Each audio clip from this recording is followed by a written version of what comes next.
2024년 6월 7일 이사야서 41장 21절부터 29절까지의 말씀을 가지고 함께 묵상과 기도 그리고 나눔의 시간을 갖겠습니다. 먼저 오늘 본문 말씀부터 함께 듣겠습니다. 나 여호와가 말하노니 너희 우상들은 소송하라. 야곱의 왕이 말하노니 너희는 확실한 증거를 보이라. 장차 당할 일을 우리에게 진술하라. 또 이전 일이 어떠한 것도 알게 하라. 우리가 마음에 두고 그 결말을 알아보리라. 혹 앞으로 올 일을 듣게 하며 뒤에 올 일을 알게 하라. 그리하면 너희가 신들인 줄 우리가 알리라. 또 복을 내리든지 재난을 내리든지 하라. 우리가 함께 보고 놀라리라. 보라, 너희는 아무것도 아니며 너희 일은 허망하며 너희를 택한 자는 가증하니라. 내가 한 사람을 일으켜 북방에서 오게 하며 내 이름을 부르는 자를 해도는 곳에서 오게 하였나니 그가 이르러 고관들을 석혀같이 토기장이가 진흙을 밟음같이 하리니 누가 처음부터 이 일을 알게 하여 우리가 알았느냐? 누가 이전부터 알게 하여 우리가 옳다고 말하게 하였느냐? 알게 하는 자도 없고 들려주는 자도 없고 너희 말을 듣는 자도 없도다. 내가 비로소 시온에게 너희는 이제 그들을 보라 하였노라. 내가 기쁜 소식을 전할 자를 예루살렘에 주리라. 내가 본즉 한 사람도 없으며 내가 물어도 그들 가운데 한 말도 대답할 조언자가 없도다. 보라, 그들은 다 헛되며 그들의 행사는 허무하며 그들이 부어 만든 우상들은 바람이요 공허한 것뿐이니라. 어떤 사람들은 성경에 대하여 단순히 유대인들의 역사책이라고 말합니다. 그러므로 대단히 과거 지향적인 책으로 바라보고 있는 것입니다. 분명히 성경 안에는 유대인들의 역사가 담겨 있습니다. 그리고 과거의 이야기들도 분명히 기록되어 있습니다. 하지만 성경 안에는 단순히 과거의 내용들만 기록되어 있는 것은 아닙니다. 미래의 이야기도 기록되어 있습니다. 그러므로 말씀이 종말에 대한 이야기도 전해주고 있는 것입니다. 그리고 거기에 대한 대표적인 부분이 바로 요한계시록 말씀인 것입니다. 사실 이러한 미래에 대한 이야기는 대단히 흥미로운 부분일 수도 있겠지만서도 한편으로는 대단히 두려운 부분일 수도 있습니다. 왜냐하면 성경에서 전해주고 있는 미래는 결코 밝은 미래가 아니기 때문입니다. 갈수록 망해갈 것임을 전해주고 있는 것입니다. 그렇기 때문에 종말이라는 단어를 듣게 되면은 왠지 졸업의 느낌보다도 멸망의 느낌으로 받아들여지게 되는 것입니다. 그만큼 우리에게는 두려운 사실인 것이지요. 그러면 하나님께서는 왜 이러한 미래에 대하여 우리에게 말씀해주고 계신 것인가? 바로 그러한 부분들에 대하여 저는 오늘 본문 말씀을 통해 한번 살펴보기를 원합니다. 그러므로 그러한 하나님의 뜻을 잘 깨달아 우리도 그러한 주님의 뜻대로 살아갈 수 있는 그런 믿음의 그리스도인들이 될 수 있기를 원합니다. 첫 번째로 우리에게 하나님께서 미래를 보여주고 계신 이유는 우상의 무능함을 전해주기 위함입니다. 즉 헛된 것에 따라 패망하는 것을 막아주기 위함인 것입니다. 오늘 본문을 읽어보시면 하나님께서는 우상들을 향해 따지고 계십니다. 즉 누가 진정한 신인가를 살펴보자 라는 것입니다. 사실 이러한 따짐은 별 의미가 없습니다. 왜냐하면 우상은 실체가 없기 때문에 하나님의 입장에서는 허공에 대고 대화를 나누는 것과 똑같은 것이기 때문입니다. 하지만 하나님의 입장에서는 그러한 우상이라도 따르는 그런 불쌍한 사람들 때문에 극률한 마음으로 이러한 퍼포먼스를 취하고 계신 것입니다. 그러면 이러한 퍼포먼스 속에서 하나님은 무엇을 요구하고 계신 것인가? 바로 초자연적인 힘을 통해 자신들이 우월한 존재임을 나타내봐라 라고 말씀해주고 계신 것입니다. 그러므로 23절 말씀에서는 복이나 재난을 내려줘봐라 라고 말씀해주고 계신 것이고, 그리고 22절 말씀에서는 미래의 일을 말해보라 라고 말해주고 계신 것입니다. 하지만 여기에 대해 우상들은 어떠한 것도 따를 수가 없는 것이지요. 그러므로 24절 말씀에서는 봐라, 이들은 아무것도 행하지 못하며 그렇기 때문에 이들은 허무한 존재인 것이다 라고 말씀해주고 계신 것입니다. 우리는 이러한 장면들을 바라보면서 우상의 무능함을 기억해야 될 것입니다. 그리고 29절 말씀에서는 우상의 성격들에 대하여 전해주고 있는데 그들은 사람들에 의해 만들어진 것이며 또 어떠한 실체도 없는 존재다 라고 전해주고 있는 것입니다. 즉 우상은 죄 많은 사람들이 자신의 욕망을 표출하기 위하여 만든 것이고 또 무능한 사람들이 자신의 불안함을 달래기 위하여 만든 것에 불과한 것입니다.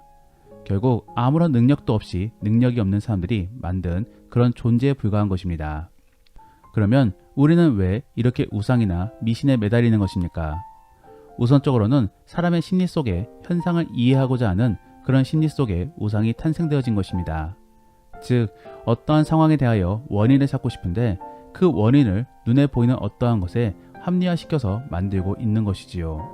그러한 것이 바로 우상입니다. 결국 우상은 사람의 두려움과 상상 속에서 만들어진 존재인 것입니다. 그러면 오늘날 속의 무당이나 점치는 것은 어떻게 해석해야 되는 것입니까?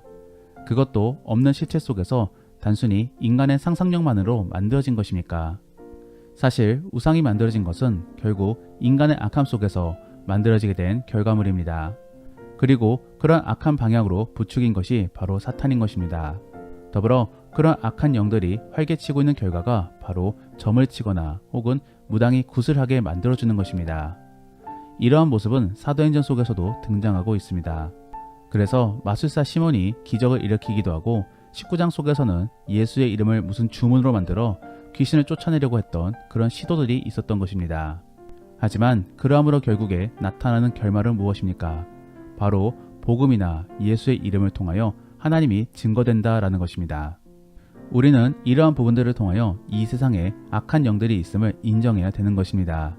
그리고 성경에서도 분명히 그러한 부분들을 인정하고 있습니다. 하지만 그러한 악한 영들이 모두 하나님의 손아귀에 놓여 있음을 분명하게 기억해야 되는 것입니다. 그러므로 우리는 이러한 부분들에 대하여 헷갈려서는 안 되는 것이지요. 결국 우상이나 귀신은 모두 하나님 앞에서 아무것도 아닌 존재입니다. 우리는 이러한 사실들을 잘 기억하므로 우상이나 미신보다도 하나님을 절대적으로 믿고 의지하려고 노력해야 될 것입니다.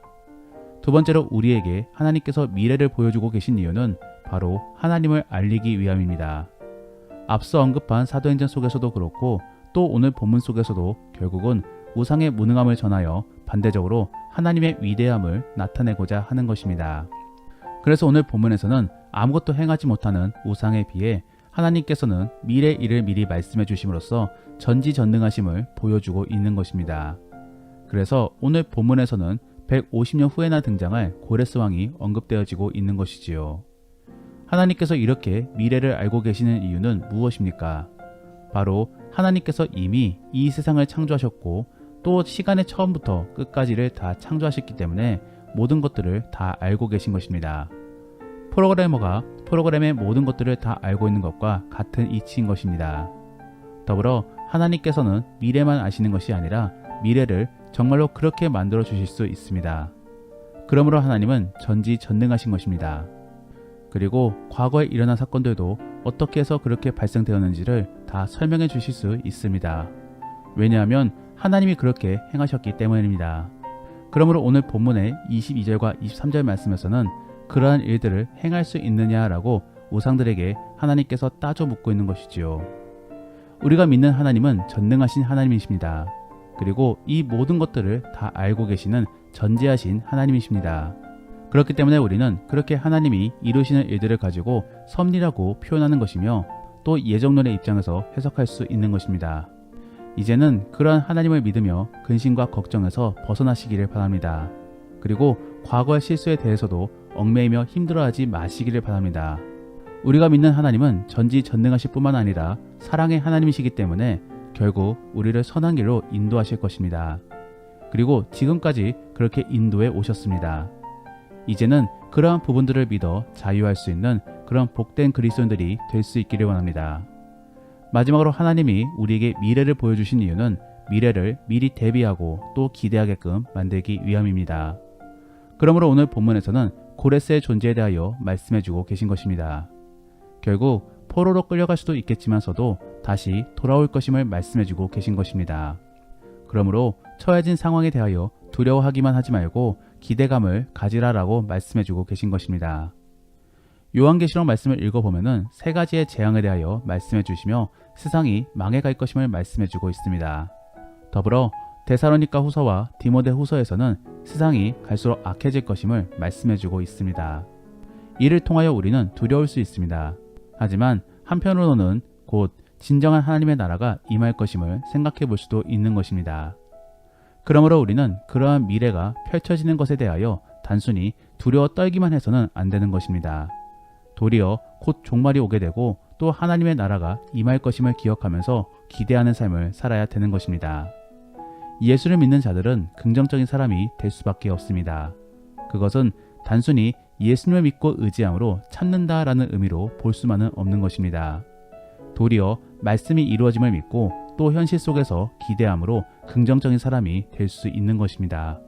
그리고 하나님께서는 그러한 믿음이 무너지지 않게 하기 위하여 계속적으로 우리의 소망을 이루어주고 계십니다. 그렇게 함으로 우리가 저 천국까지도 바라볼 수 있게끔 도와주고 계신 것입니다. 사랑하는 성도 여러분, 하나님의 뜻을 잘 깨달을 수 있기를 원합니다. 하나님께서는 우리가 두려워 떨기만을 원치 않으십니다. 도리어 하나님을 믿으며 기대와 소망의 삶을 살 수 있기를 원하십니다. 그러므로 말씀을 통해 확인된 내용들을 묵상해 보시면서 주가 이루실 일들을 상상해 보시기를 바랍니다. 말씀을 정리합니다. 오늘은 하나님과 우상들 간의 따짐 속에서 하나님께서는 왜 우리에게 미래를 보여주시는가를 함께 생각해 보았습니다.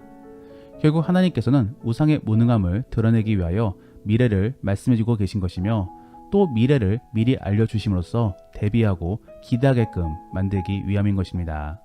그리고 그를 통해 우리는 이렇게 상황을 만들어 주시고 또 이끌어 주시는 그런 하나님을 떠올릴 수 있는 것입니다. 그러한 하나님을 묵상함으로 주님을 기대할 수 있기를 원합니다. 그리고 그러한 소망 속에서 오늘 하루의 삶도 긍정적으로 살아가는 그런 복된 그리고 가치 있는 성도들이 될 수 있기를 원합니다. 기도하겠습니다. 우리가 오늘 말씀을 생각하시며 함께 기도하기 원하는 것은 하나님, 우리가 말씀을 묵상함 속에 두려움보다도 기대로 살아가는 믿음의 그리스도인들이 될 수 있게 하여 주옵소서. 그리고 이 세상을 창조하시고 주관하시는 하나님을 온전히 믿어 주가 주시는 축복을 누릴 수 있는 우리가 될 수 있게 도와달라고 함께 기도하겠습니다. 그리고 오늘 본문 말씀을 가지고 믿음의 나눔이나 혹은 가정예배를 드리신다라고 한다면은 성경 말씀을 생각해 보시며 하나님께서는 어떠한 예언들을 하셨고 또 이루어셨는지를 한번 나누어 보시기를 바랍니다. 그리고 경건생활 속에서 어떤 비전을 갖게 되었고 또 어떠한 삶을 소망하고 있는지를 한번 나누어 보시기를 바랍니다. 그러면 이제 주님과 함께 깊은 나눔의 시간을 갖겠습니다. 오늘 하루도 주 안에서 승리할 수 있기를 원합니다.